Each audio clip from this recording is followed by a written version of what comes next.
morning, good morning, good morning. It is Monday, October the 11th, 2021. Welcome to Wake Up with Ray G, presented by Bets TV. There are no lights in the background today. We had a lot of football. We had a lot of stuff, sports happen this past weekend. Jay, how are you doing this morning? I think you heard some of what was happening over here at the old GQ household. Yeah, it's I can say that I'm having a better morning than you, and while I am a little bit tired after last night's marathon with the 1 hour, 10-minute delay, I am definitely having a slightly better morning than you. So everyone out there watching, listening, commenting, make sure you wish Ray a good day. He's had a really rough start. Oh, we're gonna have a good day, baby. I ain't gonna let that shit bring me down, man. Life is too short. That's what insurance is for. But go ahead, tell the story. All right, so we got to the show, and Ray is frantically looking for his phone. Everything's ready to go. Notes are done. Graphics are in. Everything's set up. But he can't find his phone, and he was helping his wife take care of the kids, put them in the car, all this stuff. And he's like, I know I had it. I need to use it for the lights. And that's the only lights. No lights in the background. He needs the lights. And so he's looking for his phone. He's like, where is it? Like, I don't know. He calls his wife, and I guess he wasn't sure if I could hear it, but I heard every word. So she's talking about how they were driving down the road, and next thing they know, they hear like this weird sound, but they kind of just kept driving. They're like, oh, that was weird. That I don't know what that sound was. Maybe we ran over a rock. Maybe we, hit a small animal. Who knows? But they keep driving. And then Ray hears the story. He's like, oh no, maybe my phone was on the roof. So then he's like, Jay, I got to go get my phone. So he runs out. And this is right at 7 o'clock.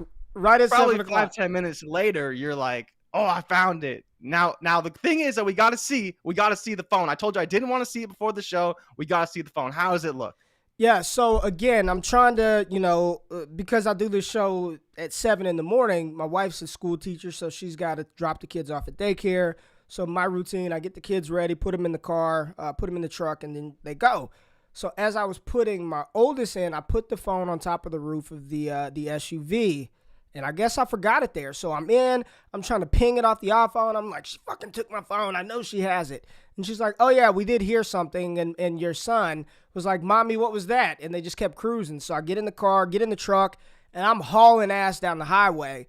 And I see, there's all kind of marks in the road. So I see something and I run it fucking over. But the truck kind of like, you felt something. I was like, that was my phone.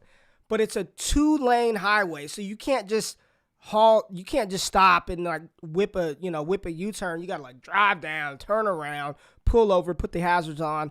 Anyway, like I'm in straight underwear, boxers in this sweatshirt, literally nothing else on. No, just boxers in this sweatshirt.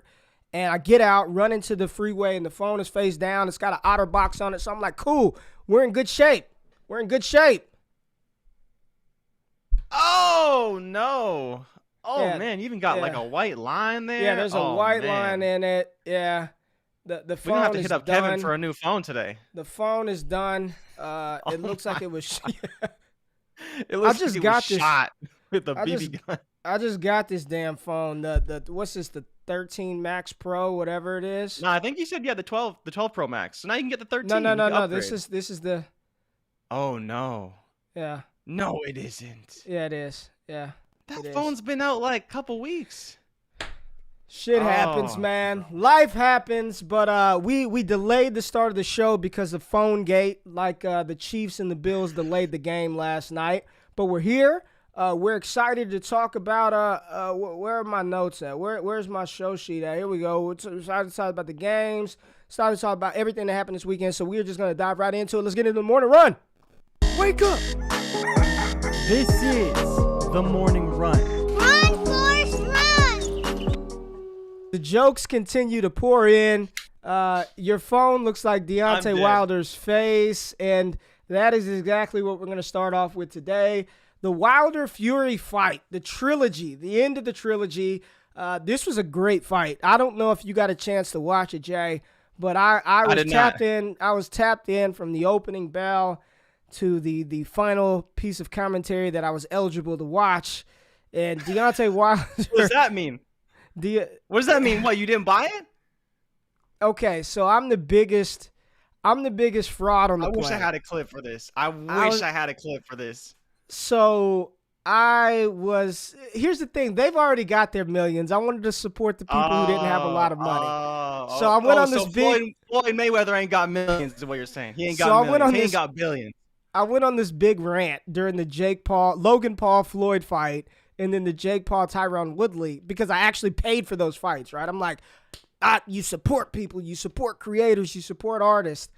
And for an actual fight between two of the greatest heavyweights that the game the sport has ever seen, I streamed it, man. The guys who actually make their money boxing, you don't support them, but you support people that do it as a side hustle.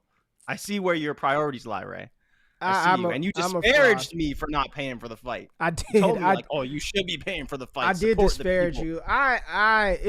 This is not a good GQ day today. It's not a good GQ day today.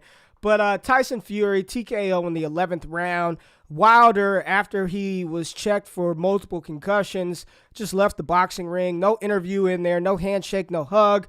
And Tyson Fury said, I went over to shake his hand, say, well done. And he was like, no, I don't respect you. It's just a sore loser in boxing, man. Tyson Fury knocked out Deontay Wilder. This is an actual picture of the Bronze Bomber going down. And not good. Not good. Deontay Wilder fought a good fight, came out strong, worked the jab. But overall, just the conditioning, Tyson Fury's boxing prowess, even though he is built terribly. I mean, he just is a poorly put together man at 277 pounds. He does not look athletic at all. But that's the thing about fighting, man. A lot of people I'm talking about whether it's boxing or street fighting, the muscles don't mean nothing, man. You got cats out there that can throw them things, they can throw them hands. Don't matter how sculpted and shaped your body looks. You can always catch a fade with the old soup bones right there. So Tyson Fury put it on Deontay Wilder. It was a really, really good fight to see heavyweights battle like that. And the thing is, Wilder knocked him down twice in a round. I think it was round 4. He put him on the canvas 2 times. And just like the infamous Tyson Fury clip from the first bout where he had him knocked down and Tyson Fury looks dead and then just sits up like the Undertaker and goes on. I mean, it was a great fight. Doubt we see these two fight again. Don't want to see it. It's clear that Tyson Fury is the superior boxer. Now, some other important developments this past weekend happened in the college football world. And there were so many fantastic college football games on this past Saturday. Ole Miss versus Arkansas. Ole Miss pulls it off by 1 point, 52-51. Great matchup. Matt Corral looking like the number 1 overall pick at least the number 1 overall quarterback in the 2022 class.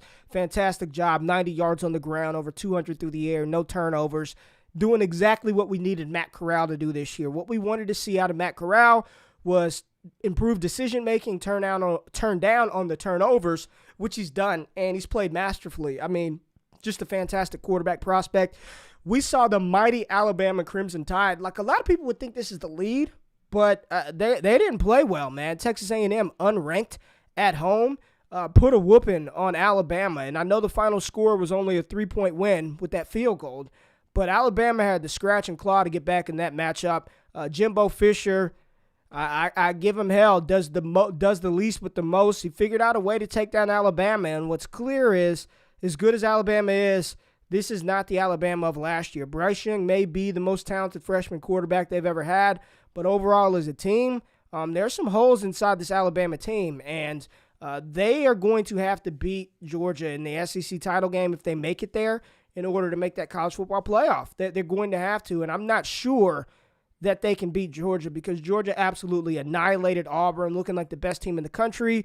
But the most exciting game with the biggest sort of fallout was the Red River Showdown between Oklahoma and Texas. This was one for the ages.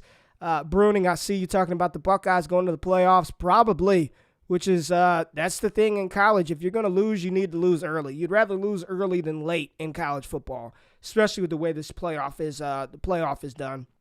But here we go. Spencer Rattler was pulled midway through the second quarter for the talented freshman, Caleb Williams. At the time that Spencer Rattler was pulled, he had 2 turnovers, 1 interception that wasn't his fault, and then he fumbled the ball, and then that was enough. And they actually pulled Spencer Rattler last year in the same game for Tanner Mordecai. Caleb Williams comes in, provides a 66-yard touchdown run, and then just starts shredding Texas through the air. Oklahoma was down 21 points at one point in this game, and they end up coming back to win this one, I believe, 55-48. I believe off the top of my head it was 55-48. But this is it. I mean, I truly believe that there's no way Lincoln Riley can go back to Spencer Rattler after this, and he hasn't played well all season. Listen, Spencer Rattler was my preseason number one quarterback in the 2022 class. He was the top guy, but he is not everything that we said about Matt Corral, wanting to see him improve on his turnovers and his decision-making. Spencer Rattler has done the complete opposite of Matt Corral, and because of that, I had a troll attacking me, Jay, this weekend. A troll dug up some old tweets where I said, Spencer Rattler's good. Stop the hate on this kid about the Netflix special. Like, give him a chance. He's going to be good. He's got the arm talent. He could ball this season. And somebody said that I just was hating, and I used to like Spencer Rattler, but now I don't like him. I'm just like, bro, we adjusted new information. He was my QB1 coming into the season, along with just about everybody in the country. Anybody who watches college football, plays Dynasty, plays Devy, bets. I mean, the odds makers had him as the odds-on favorite to be the number one overall pick and the Heisman Trophy winner. So it wasn't like I was on an island there saying Spencer Rattler was the top quarterback. But given his play this season, man, I don't even know if I would have him inside my top 5. And I'm not sure he's going to come out. I do not believe he's going to declare. So the question is, does Spencer Rattler declare for the NFL draft? Does he transfer? Or does he stay in Oklahoma and try to battle it out? I don't think Oklahoma really wants him back. I think what they saw from Caleb Williams mounting that type of comeback, I mean, you got to roll with the kid, man. I hope so. Like you mentioned, Spencer Rattler, 2-to-1 touchdown to interception ratio. That's not going to get it done in college, and especially not going to get it done in the Big 12. 10 touchdowns, 5 interceptions. And like you mentioned, he has had some fumbling issues on top of that. So I can't imagine there's a world where he comes back. And we talked about it in our kind of like early breakdowns. He was our number one bust candidate as far as Heisman Trophy winners go, because he was the favorite, but we didn't really see it. We didn't think Oklahoma had a shot. We didn't think they had a shot to even win the championship, which I thought was a big factor. You said, you thought maybe they could go undefeated, and now maybe they can. I've been talking about how I kind of want to see them lose, because I don't want to see them in the playoff, especially with Spencer Rattler at the helm. But if Caleb Williams is the starter, and I have to give our boy Benny B a lot of credit. He's been talking about how Caleb Williams was better than Spencer Rattler for a while now. This isn't like a new thing. And even as a true freshman, to come into this game, almost 300 total yards, like you mentioned, 66 on the ground, which was on a 4th down play, by the way, that he just ran to the house. Spectacular play from Williams, but I don't think that Rattler's lost the job yet. Lincoln Riley said he's not ready to name a starter, and him bringing him in on that 2-point play, he praised him a lot in the media for converting on that play, and it did matter in the game for sure. But at the end of the day, I think, and like you think, Spencer Rattler probably shouldn't be at Oklahoma. He doesn't give them the best chance to win, especially in this format. And right now they're sitting at 4th in the AP top 10. I think that they should be rolling with Caleb Williams. Yes, he's a true freshman, but this wouldn't be the first time we saw a true freshman or a redshirt freshman light up the college football playoff, right? Tua did it. What is it, in 2017? 2018. I think it was 2018. I think the game was in 2018. Yeah, the championship game. So I think Caleb Williams has that same trajectory and has that same potential. I think they should be totally rolling with him. And I don't see a world where they get into the playoff. We're talking about Ohio State. We're talking about potentially, I think Michigan as well has a shot. Someone of the Big Ten is going to make the playoff. We're just going to find out who in a few weeks. Listen, man, the Big Ten has half of the top 10 in the AP poll. Iowa, Ohio State, Penn State, Michigan, and Michigan State, all top 10 inside the AP poll. This is going to be a slugfest in the Big Ten. Alabama is ranked 5th in the AP poll. I knew they wouldn't fall too far. We're going to see. Cincinnati, are they for real? Is Iowa for real? I watched Iowa, Penn State. I think Georgia would smack the living you-know-what out of both of those teams. With Stetson Bennett, a walk-on quarterback, former walk-on at quarterback, I think they would absolutely blast Iowa, Cincinnati. They probably would blast Oklahoma. Georgia just looks like the best team. They have an NFL defense. What they did to Auburn and what they've been doing to teams, they made Arkansas look like a JV squad, and this is the same Arkansas team that put up 51 on Old. Like I don't think anybody's better than Georgia. If Georgia, if their defense can remain healthy, they are going to absolutely smother anybody that they're up against. And if this were the college football poll today, it'd be Georgia, Oklahoma, Iowa, Cincinnati. What a wet fart of a playoff that would be. Nobody wants to see Iowa, Cincinnati. Georgia would absolutely obliterate Oklahoma, and then they would smash whoever they play next. I think they're the best team in the country, hands down. It's not even close, man. They're throwing the guys, some receiver named McConkey, something, and I mean, they're just lighting them up. This is going to be an interesting finish to the college football season. I'll tell you that for sure. We'll see when the first college football playoff polls roll around, but I don't think it's a foregone conclusion that Iowa wins the Big Ten. It could very well be Michigan, who came back to beat Nebraska, Michigan State running with Kenneth Walker. This is why you love college football, man. Any given Saturday, things can happen.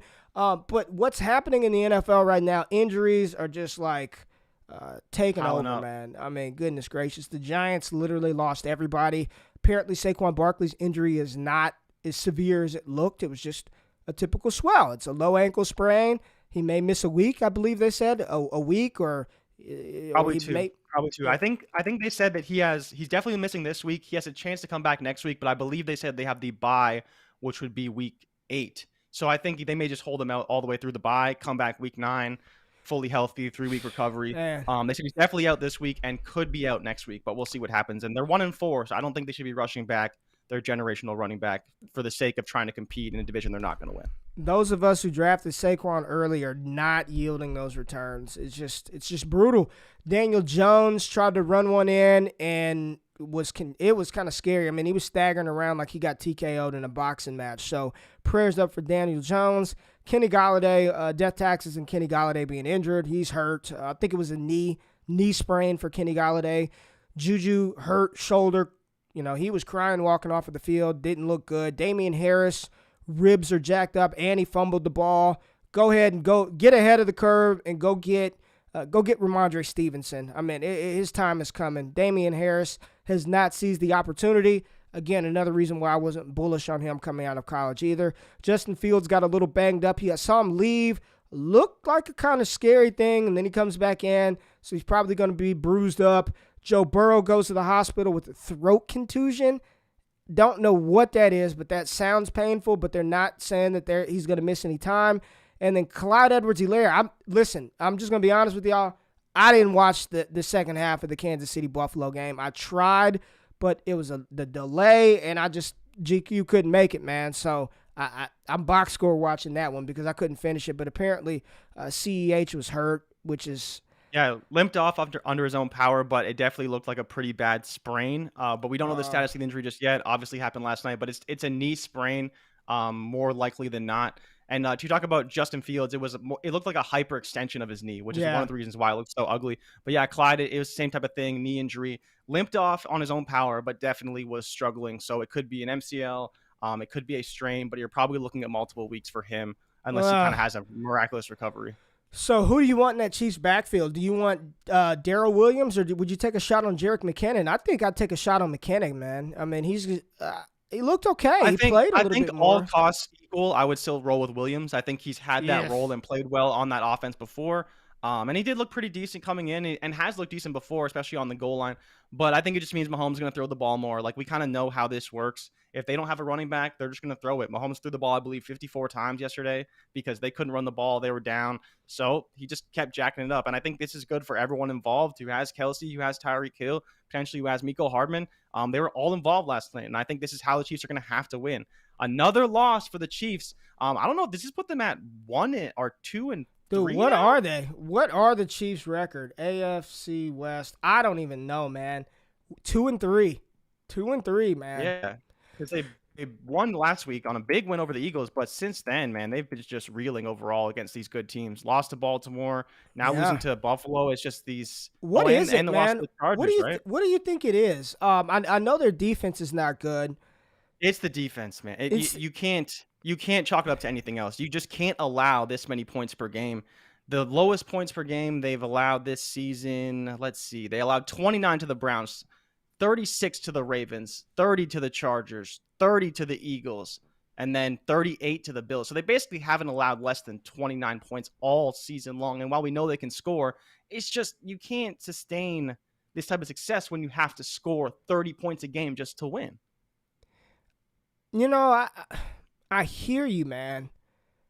But, like, Tampa Bay's doing it, right? Tampa Bay is outscoring teams to win, and their defense isn't good. Like, I'm really, and we talked about this a couple of weeks ago. It's like Patrick Mahomes is insulated from any type of criticism. And yep.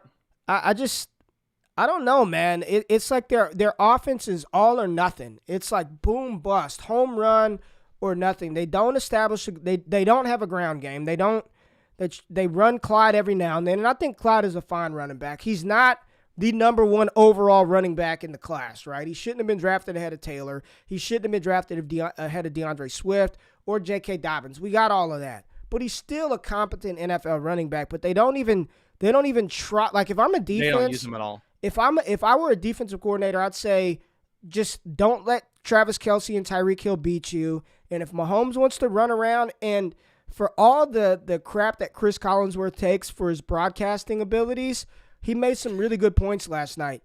You have, like, quarterbacks do this thing where they get to the sideline and then they want to run into you or wait until the last minute to step out of bounds. And Collinsworth was like, you got to hit these dudes to make them not want to run anymore. And Mahomes was taking some hits, as well as Trey Lance, and we'll get to Trey Lance tomorrow. I know he's sore today, and I'm going to say this now.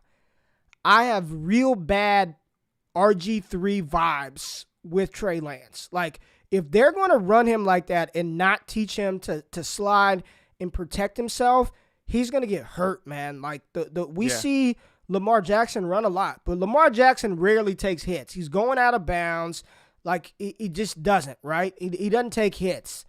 Trey Lance was getting abused by the Cardinals, man. I don't think I saw him slide one time. He dove head first a couple of times, and we saw what that got Joe Burrow.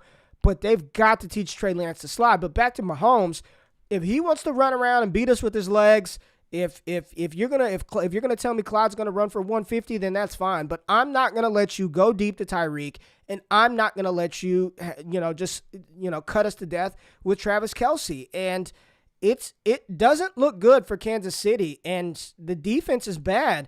And Josh Allen had himself a day. I mean, and it didn't even have to do a ton. I mean, this was his passing yard numbers, and then on the ground, I think he had another. How many rushing yards did Josh Allen have?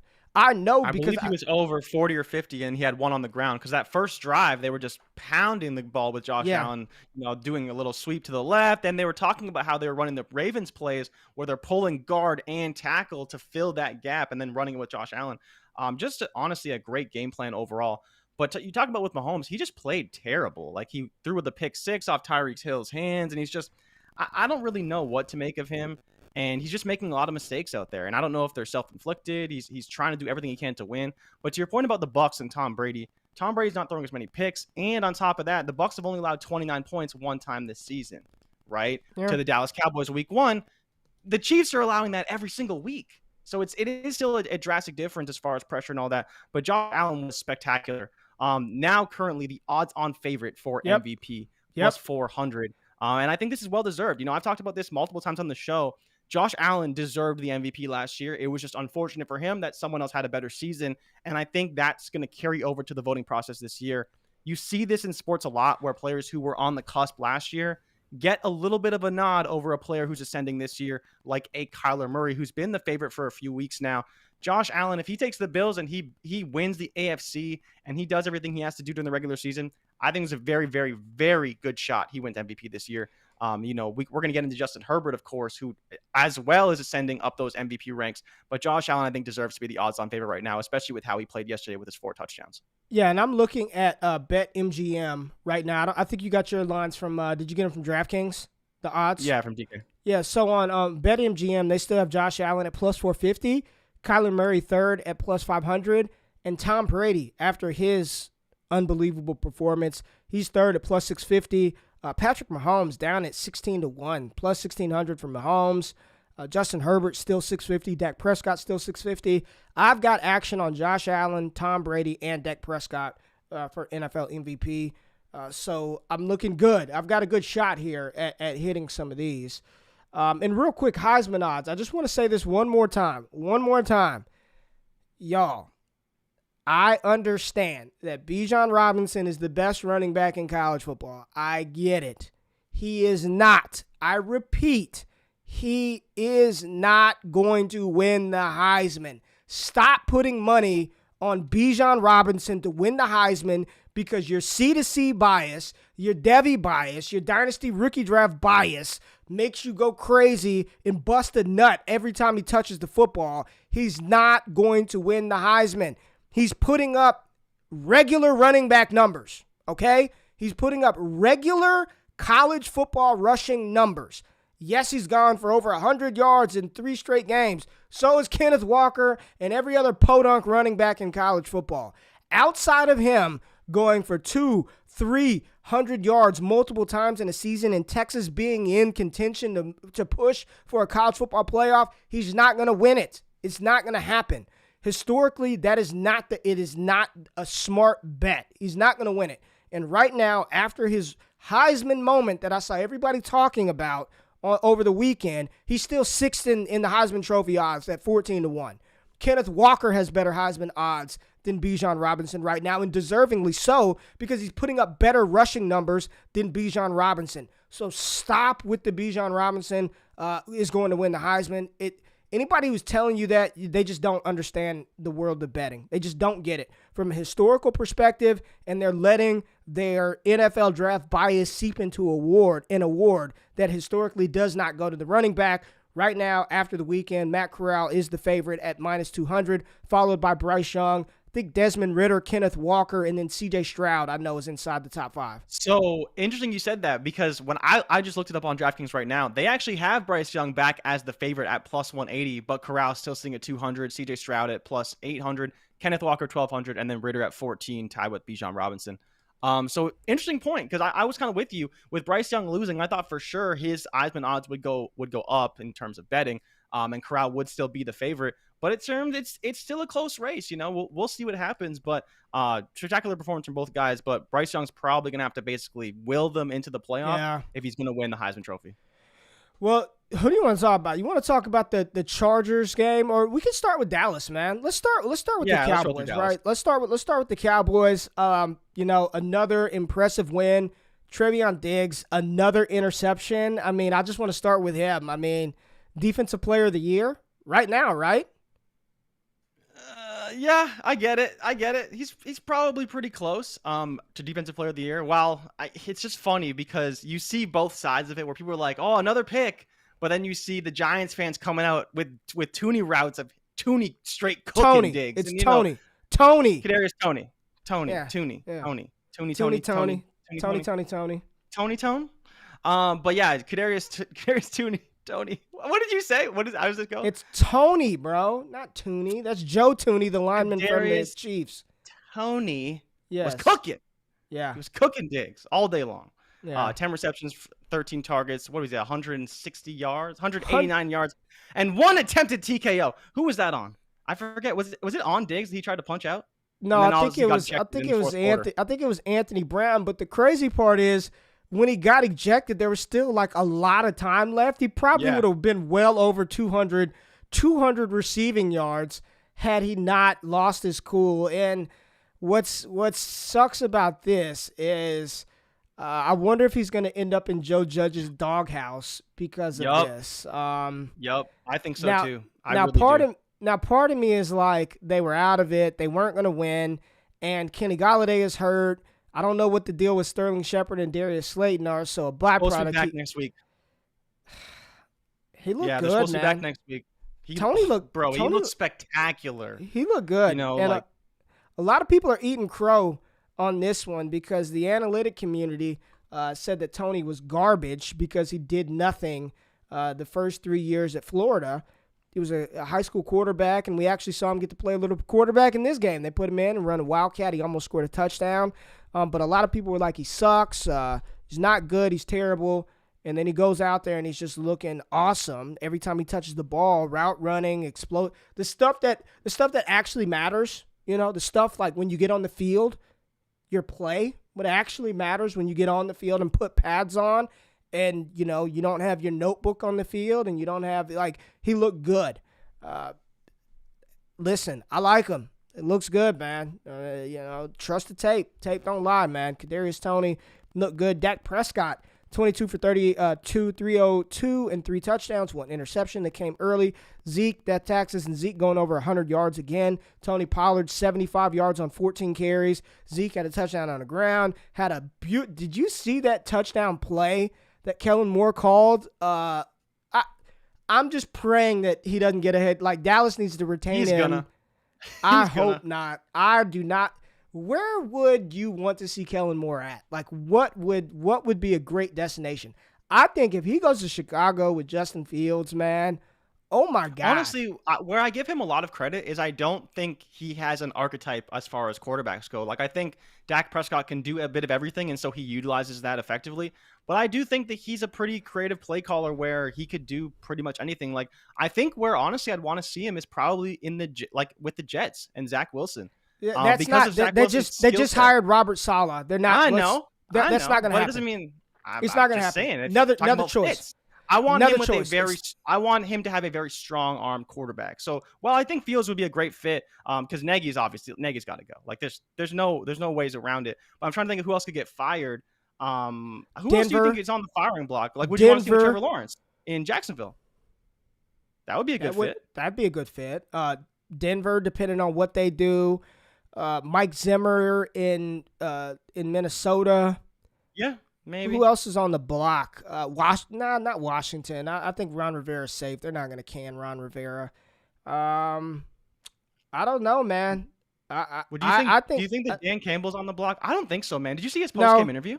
No, I like Dan Campbell. I mean, Detroit's a dumpster fire. I mean, he's trying to make Thanksgiving dinner out of the stuff that's in my kid's diaper genie, which is shit. For those of you who don't know what a diaper genie is, he's trying to make a Thanksgiving meal out of diaper genie contents. I like Dan Campbell, man. He's got the Cincinnati. Yeah, but I don't think Zach Taylor's gonna get fired, man. He's got them playing well. But that would be nice with Burrow, Chase, Higgins, Boyd. And the reason why Dak Prescott, think about this for a second of how good Kellen Moore is. When new head coaches come in, they most always bring in their own staff. Offensive coordinator, put in their system. Kellen Moore is the remaining Jason Garrett holdover on that coaching staff because Dak Prescott and Jerry Jones said, that's my guy. He's helped develop me into one of the highest paid quarterbacks in the league, one of the best quarterbacks in the league. He's not going anywhere. And I wouldn't be surprised if there's a gentleman's agreement behind the scenes of, hey, Kellen, you rock with me and you'll be named the head coach, just like Jerry Jones did with Jason Garrett and Bill Parcells. Like, we've seen Jerry Jones do this before, and we all knew Jason Garrett because there was a point in time where he was the hot play caller. People wanted Jason Garrett, and he had the handshake gentleman's agreement behind the scenes that you will be the next head coach. So I'm praying that Jerry Jones doesn't let him go because he's such a fantastic coach, play caller, and a developer of Dak Prescott. Again, CeeDee Lamb went in the end zone, 84 and a touchdown. Dalton Schultz, man, 6 receptions, 79 yards, dropped a damn touchdown, but led the team in receptions again. He's tight end 4 on the season. Dalton Schultz in PPR. I told y'all, give me some credit. Everybody on the Twitter space wanted to say it's going to be Blake Jarwin. Dog, listen, I'm not right always. I'm not. I'm wrong quite a bit, but I'm right more times than I'm wrong. That's just facts. I'm right more times than I'm wrong. In this one, for anybody with half a brain, could see that a tight end catching balls from the Noki himself and Andy Dalton, who had almost 700 receiving yards, was not going away. In this narrative that Blake Jarwin, what the hell had Blake Jarwin done up to that point in his career? He had 0 targets, 0 receptions. Dalton Schultz is a starting tight end one of the better tight ends in the NFL, if we're being honest, and one of the more trustworthy tight ends. So get whatever narratives you had in your head out of your mind, because he's one of the best tight ends right now in football, and that's just fact. That's fact. You may not like his name. You may not like the draft, whatever. He's one of the better tight ends in the NFL today. So the Cowboys, man, listen, 4-1, their only loss coming against Tampa Bay in the opening game. They are a Super Bowl contender, a strong contender for the Super Bowl. And again, the Giants are just beat down, but Kadarius Toney looked good. I think the most exciting game of the weekend, hands down, was the Chargers and the Browns, man. I mean, over 1,000 yards. If you had anybody for fantasy, you were good. Man. Nick Chubb, crazy. You were good. Kareem Hunt, you were good. Baker Mayfield, you were good. Odell Beckham, not so good. Free OBJ. Free OBJ. Not good with Odell Beckham. But David Njoku, you were good. Mike Williams, you were real good. Did Keenan Allen play well? Was Allen okay? He was okay, right? He was okay. He didn't have his best game ever. Yeah, Mike Williams really stole the show. Keenan Allen, 6 for 9 for 75 yards. But yeah, pretty much everyone went over. And we talked about early on in this game how I thought it'd be more of a defensive matchup. Boy, was I wrong. Dude, man. Oh my God, Herbert. How good is Justin Herbert, man? Like, too good.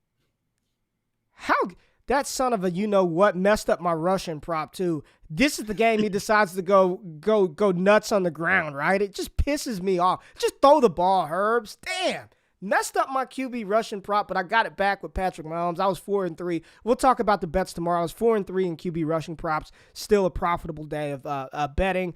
But Herbert, man, dude, he's good. Like, there's nothing else that I can say. And the thing is, he still has so many areas to improve upon. Like, there's some times where it's like, just, take the easy throw. Like, think about how good he's going to be in like 2 years. Yeah. Because I don't even think he's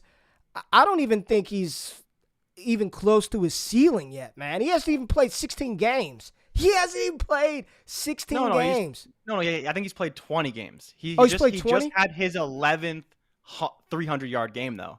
And he tied for a career high with 4 touchdowns. But like you talked about, man, the crazy thing about this game, I don't know if there was more 20-yard plays at the end of this game, but at one point there was 12. 7 for the Chargers and 5 for the Browns.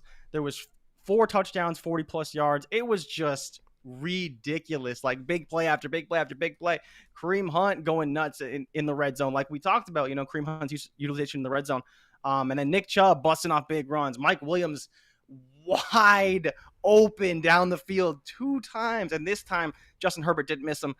Keenan Allen played well. Jared Cook had a couple really key receptions, but honestly, Justin Herbert was just firing on all cylinders. Austin Eckler, I believe, had a 3-touchdown day. 2 on the ground. One was kind of given to him, and then 1 through the air. I believe he had 5 receptions for 65 yards, or 56 yards, and the 1 touchdown. Just everyone went over on every prop because this game was just ridiculously high scoring, so many yards. Best game of the week by far. Yeah, man. Listen, the Chargers are for real. Chargers are for real. And because the Chargers are for real, I'm not buying into my Raiders. I'm not buying into the Broncos. The Chargers are the biggest threat. You know what? They're not even a threat to Kansas City. I just think Kansas City's trying to play catch up to get to Los Angeles. Yep. So, like, 100%. let's stop. Let's talk about what's happening now, not what's happened in the past. And I ask you a question. Do you think, because Kelsey's 31? So he's still No, he's as old as Gronk. He's got to be at least 33. No. Kelsey's like 31, man. 31, 32. He just turned 32. I didn't think he. Happy belated, Travis. Happy belated. And for tight ends, dude, they can play to they're like 35 years old. Like, yeah, they're good, man. They're good money. Is the Chiefs' window starting to shorten up? Like, not long term, because Mahomes is going to be great, but with Kelsey in his prime, with Tyreek doing his thing, as bad as his def, like, it's not changing overnight. Like, maybe, if you can get a Micah Parsons and a Trayvon Diggs, I guess you can overhaul your defense overnight. They have to put serious investments on the defensive side of the ball. And I know they were without Chris Jones yesterday, which is a big loss. But Tyrann Mathieu's getting up there, I'm just wondering, If I they're think starting to maybe the better question is maybe the Chiefs window isn't closing, but the gap between Kansas City and everybody else and that I'll outscore you is getting smaller and smaller. Because I think the Chargers can outscore anybody. I think, and they're in that division. Tampa Bay can outscore you. There are a couple other teams that can put up points in bunches. Dallas can outscore you. Whereas it seemed like for a while, Kansas City was the only team able to do that. They were the only team that can go out there and just say, the hell with defense. We're just going to bombs away and beat you deep. Do you think, I'm just asking the question, do you think their window is closing, or is it just everybody else is kind of catching up to that Kansas City offense? I definitely think people are catching up. I think that, what Andy Reid did was it transformed the NFL a little bit, and the game is still changing.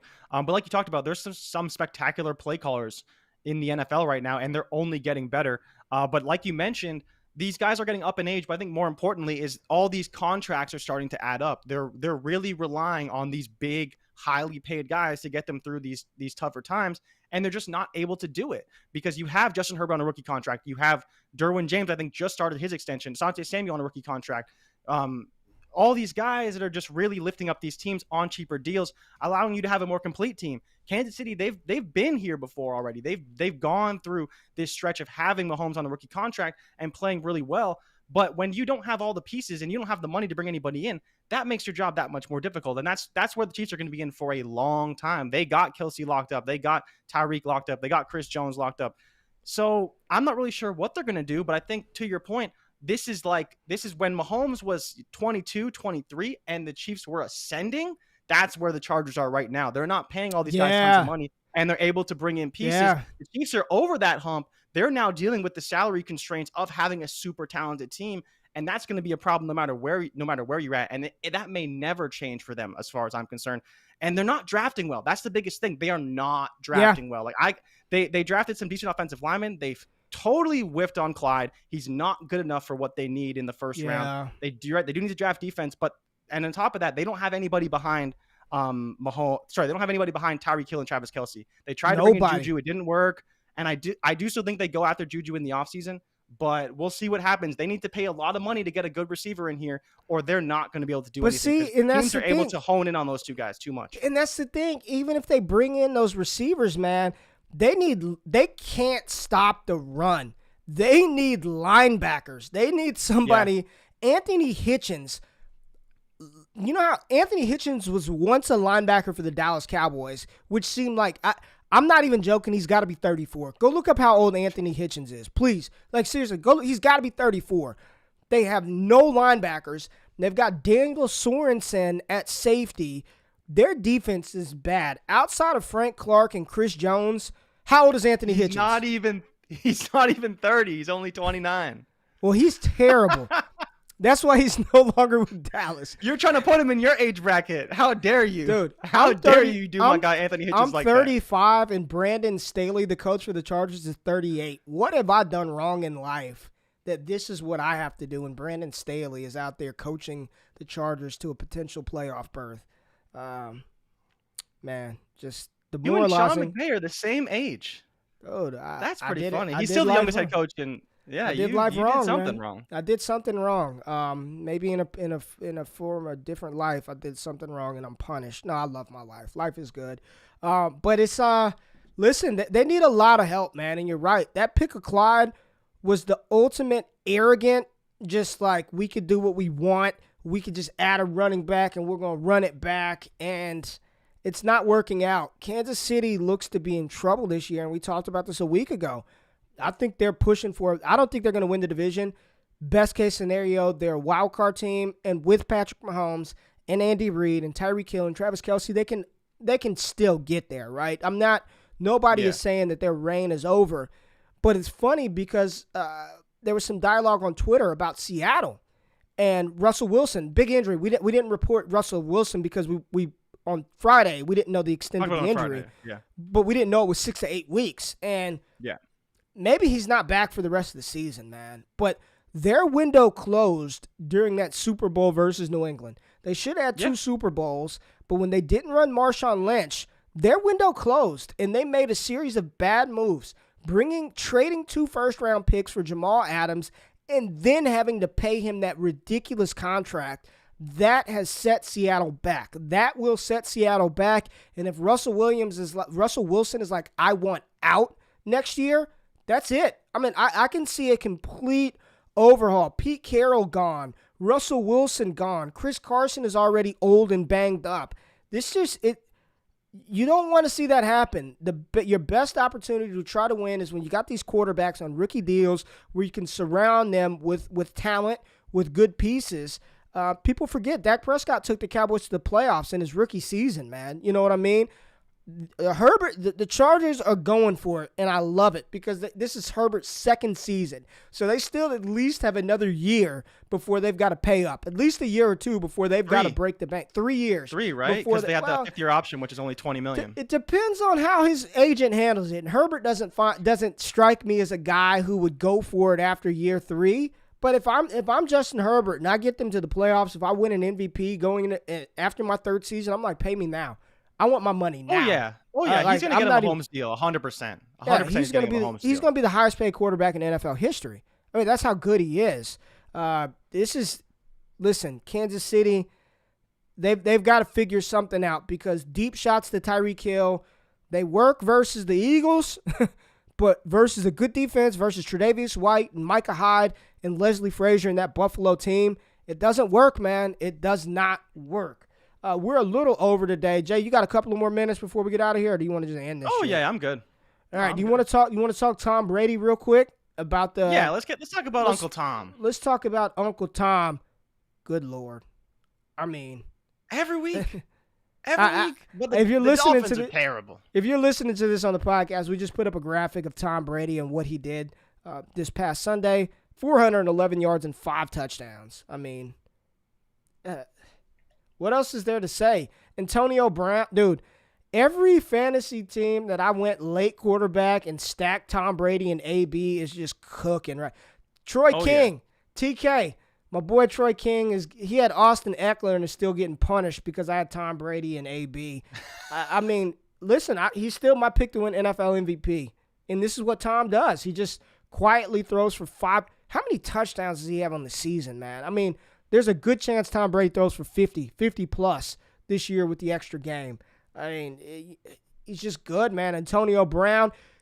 I heard a crazy stat, Jay. Antonio Brown is the fastest receiver in NFL history, I believe, to like 900 receptions. And that's with AB missing. Yeah, the fastest in NFL the fastest and youngest in NFL history to 900 receptions. And he missed like a season and a half. Yeah. Maybe didn't even play a year and a half, or maybe even 2. Like really, his first couple years in Pittsburgh, he didn't play that much because there was still Mike Wallace there and Emmanuel Sanders. I'm not even talking about that. I'm talking about from the Raiders to the Patriots to Potato Gang. He missed like 2 seasons of football, and he's still the youngest and fastest wide receiver to, I believe, 900 receptions in NFL history. He's good, man. Insane. He's Hall good. of Famer, man. He's going to the Hall of Fame. He's a first ballot, unless they give him the TO treatment where cancer. But I don't think he was ever a cancer. He just did stupid stuff off the field, right? And didn't like the fact that Juju was getting all that praise. And if you go back to it, AB was right. AB was 100% right. Juju, the reason why you went off is because defenses had to focus on me, and it opened you up. And it worked well for both of them. But those were straight facts, and people didn't like to hear it. But AB was keeping it a buck, and AB was right. But Tom Brady and Tampa Bay beat down the Dolphins. Listen, do you think Miami, because Miami now is like 1-4, I believe. They're 1-4 on the season. Do they trade? Do they trade for Deshaun Watson? Do you think that's because I saw Jacoby Brissett had a hamstring issue, but then he comes back. My thing is they're not going to win. They're not winning. Their problem is stretches far beyond their quarterback play. Their defense is horrible. They're allowing I believe they're bottom 5 in rushing yards per game. They're allowing a ton through the air. Like you mentioned, Tom Brady put 405 touchdowns on them. This happens weekly. You know, even the Colts, who have kind of had not a pedestrian offense, but not the best offense in the world. You know, Carson Wentz put up 230 on them. Jonathan Taylor, 100 yards on the ground, 27 points. The Dolphins are just bad. Like, I don't really know how to say it other than that. Whatever Brian Flores was doing last year, it's not working this year. Teams have figured them out how to beat them. And it doesn't help that their offense isn't really sustaining drives too much. Myles Gaskin looked great, but outside of that, they weren't doing a whole lot. Like you mentioned, Jacoby Brissett was a little bit banged up. But Tom Brady, 100 yards, 2 touchdowns to Antonio Brown, 100 yards, 2 touchdowns to Mike Evans. Chris Godwin still had like 70 yards. It's just crazy to see what he's doing. And Giovanni Bernard, after how bad his injury looked against the Rams, he came back and he's still flipping into the end zone for a touchdown on an angle route. But Tom Brady just cooking. To your point, he has 15 touchdowns this year, but he only had 1 passing touchdown the past 2 weeks against the Patriots and against the Rams. Come on, Tom. Pick it up. Pick it up, Tom.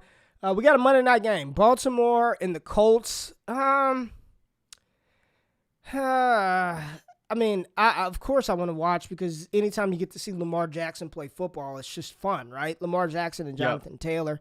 What do you think about this game? Baltimore's favored by 7.5, over under 46.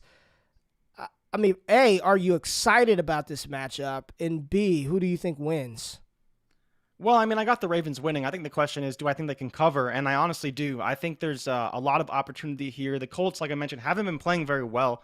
They've been, kind of surviving, but Carson Wentz just, again, he's Carson Wentz, and people want to view him as a top quarterback or the potential to be a top quarterback, and he's just not. It's Michael Pittman. It's Jonathan Taylor. If those guys can't get rolling, then that's pretty much all they have right now, and that defense isn't quite living up to the bill. And Lamar Jackson, I think, is going to abuse them. We're probably going to see a lot of Latavius Murray. We're going to see a lot of Hollywood Brown because of the way that defense is playing right now. I think that the Ravens win this game pretty easily. I mean, they are minus 353 to win, but I think they could easily cover this as well. I don't know how you feel about the over-under. I think it's probably going to be under. Should see a lot of rushing in this game from both sides. But I do think that Baltimore can handily win this game. And I think it's going to be tight, though. I think it's going to be tight till at least the third quarter because we're going to see a lot of running, a lot of defense early. But I do think the Ravens win this one pretty easily. But yeah, talking about Hollywood Brown, crazy kind of stat that I pulled about the Colts. And the Colts are allowing 50% of deep passes completed this season, which is third worst in the NFL. They've allowed 7 deep completions, and Hollywood's going to go deep. So longest reception of only 21.5 yards seems like almost a foregone conclusion. They're taking their shots with Hollywood, probably 2 or 3 a game, and the Colts are giving up, 2 or 3 a game every single game. So I just don't see a scenario where Hollywood is not going to get a pass over 21 yards. That's just kind of where I'm at. And I didn't really like too many of the other props, but this was one that really stuck out to me because when you see a team that's allowing big plays, you go to the big play threat. And that's what we did with Henry Ruggs this week. And that one hit. But I'm going back to the well with the longest reception props with speedster Hollywood Brown over 21.5 yards. All right. So do you want to hit our props real quick? You want to just go through our bets for the week and just tell the people how that fared out for us? Definitely. You can start because you got your Prize Picks bets that you locked in and you smashed those. So that was dope. Yeah, the college Prize Picks smashed. I posted those on the timeline early Saturday morning. Bijan Robinson, Sean Tucker, and Kennedy Brooks all went over and put a nice amount on that. So that was a lock. My rushing props, we talked about that on Friday. I had 5 of those locked in on the show, and then I added one more after the show. But I was 4 of 3. The ones that really cashed out, Patrick Mahomes over 17.5. I mean, he hit that in the first quarter. He had 20 rushing yards. Again, my process is I'm looking for quarterbacks who can do things off script against teams that don't have athletic linebackers. And Patrick Mahomes nailed that. Where else? Who else did I have over? I know I put that on the sheet. I forgot. I don't know. Taylor Heineke busted. He had like 40 rushing yards. I know he was a bust. Derek Carr killed me. Justin Herbert killed me. But Zach Wilson was under. There were a couple of other unders that I took. I forgot. But I know I was 4 for 3. I tweeted all of those out on Twitter. The big one that I hit on, and Jordan, you laughed at me, but I said Kyle Pitts' first touchdown in that game. And I was really confident in that bet at 11-1, plus 1,100. And Kyle Pitts was the first touchdown scorer. I had the over on Nick Chubb's rushing yards and the over on Tony Pollard's rushing yards. Both of those bets hit. Looking ahead for next week, just like early lines, I'm going to take the Big Ben under. Whatever it is, I'm going Big Ben under. Mahomes and Josh Allen over their rushing yards. So far in the season, I think I'm like 10-3, 11-3 on QB rushing props. So I'm up in units, up in dollars. Jay, you had some good hits as well and some good calls. Najee kind of killed you, and DJ Moore did as well, unexpectedly. Yeah. And the worst is Jalen Waddle. I'm just done with Jalen Waddle. We are I'm never done. going back I'm to not Jalen betting Waddle. Jalen Waddle we'll again. run through all the bets, but we had a pretty good week because it was a bit of a sweat for some of them. Najee Harris just crushed me, just blew out of the 23 carries, 113 yards. I believe he scored a touchdown as well. Just destroyed me. But Leonard Fournette went over again on that Dolphins defense. That was an easy hit. I believe he had 73 yards. DJ Moore only had 5 receptions, so that was a sweat on the wrong side of things. But he again, it's just Sam Darnold. So he threw 3 picks. Like, they didn't play well against the Eagles, which is just ridiculous when the Eagles allowed so many points, so many yards to the Chiefs. Then Miles Sanders under 11.5 carries, which is hilarious because he got 11. And they were running out the clock to end the game. And I was like, oh, man, he's going to get one more carry because we talked about the yards. I believe he hit on the yards. He didn't hit on the carries, which is kind of the reason why I took that. Dak Prescott under 32.5. He had 32 pass attempts. Thank God. Early in the game, they were struggling. So he kept throwing the ball. I was like, chill, Dak. We're still going to win this thing. Then I also talked about the Dallas team total over, the game over, Zeke over, and Dallas to cover. All those hit. Derrick Henry over 115. He had, I think, 140 easy over. Henry Ruggs, longest reception, over 22.5. He had 29. Jalen Waddle over 3.5 receptions. Didn't hit. I'm done with this guy. We're never betting Jalen Waddle ever again. Never. Swift receiving yards over. He had over 50. And Kareem Hunt anytime TD. And he actually scored 2 touchdowns, but anytime TD hit, I think in the first quarter, he had the first Browns touchdown. Dude played great this week. This was our best for us in the betting market. This was our best week. This was our best week in the betting market. I'll tell you, Jalen Waddle and Saquon Barkley absolutely crushed some of my prize picks plays. Absolutely. And Saquon got hurt. Jalen Waddle, in a game in which Tampa Bay puts up 45, how are you not? I'm done. It's because Myles Gaskin, man, 10 for 10, 76 yards and 2 touchdowns. That just killed Jalen Waddle. I am not betting Jalen Waddle ever again. I am done with Jalen effing Waddle. Done. But yeah, sorry for the delay. Jay, we made it through. We picked that time back up. We made it through. The phone is still in shambles. One more time. The line, it still works, but when it's cracked to hell like this, you don't even want to Yeah, you talking about glasses falling off as you're hitting all the buttons, trying to shrapnel everywhere. It needs to be recovered at this point. I'm gonna go to Verizon. They open at 10. I'll be there at 10. I'll figure out. I'm gonna just get a flip phone, man. Just get a flip phone. But we appreciate everybody tapping in. We'll be back tomorrow to finish up the NFL slate. So we had a lot to talk about today: college, boxing, the Monday night game. But we'll finish up the NFL slate tomorrow. Look ahead next week. Talk a little college, baseball, and we'll have some more fun. So we appreciate y'all. Appreciate y'all waking up with us, and we'll be out. We are out. I'm out. I need to go get a new phone. Bye. See you tomorrow.